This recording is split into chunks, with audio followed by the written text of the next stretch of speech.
Salut à toutes et à tous, et bienvenue dans cet épisode de présentation des règles de Tales from the Loop.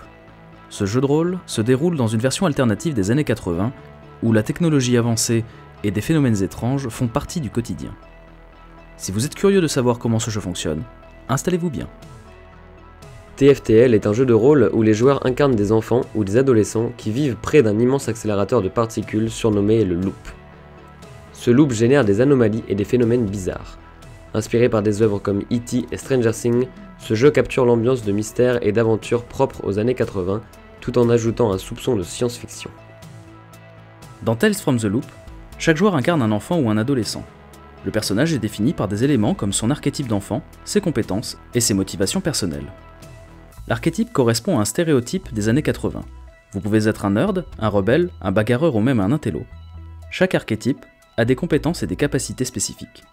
Les personnages sont définis par 4 attributs principaux: physique, technique, cœur et intelligence, auxquels s'ajoutent des compétences spécifiques comme calcul, charme ou encore investigation. Chaque enfant a un objet important pour lui, son objet fétiche. Cela peut être un Walkman, une peluche ou un gadget spécial qui l'aide à se ressourcer et à reprendre courage face aux situations stressantes. Ce jeu utilise un système simple de jet de D6. Quand un enfant tente une action difficile, il lance un nombre de dés égal à la somme de l'attribut et de la compétence appropriée. Par exemple, pour courir vite, un joueur pourrait combiner son attribut physique et sa compétence mouvement. Si l'un des dés obtient un 6, l'action est un succès. Plus de 6 obtenus signifie une réussite exceptionnelle permettant des effets bonus. En cas d'échec, le joueur peut décider de forcer le jet, donc d'essayer de nouveau en prenant un risque, ou bien accepter les conséquences. Dans TFTL, les enfants peuvent accumuler des conditions lorsqu'ils échouent ou subissent des revers. Ces conditions représentent des états comme effrayés, épuisés ou blessés, qui affectent leurs actions et réduisent leur efficacité. Si un enfant accumule trop de conditions, il devient alors brisé et doit se retirer temporairement.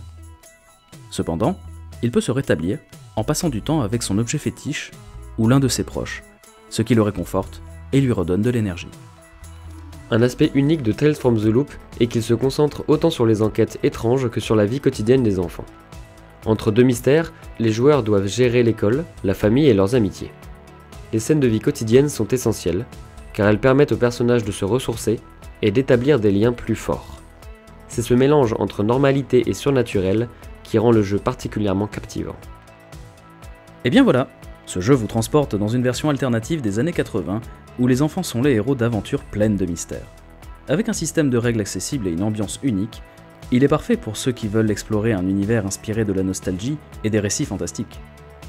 Merci beaucoup de nous avoir écoutés, et à bientôt pour la prochaine aventure.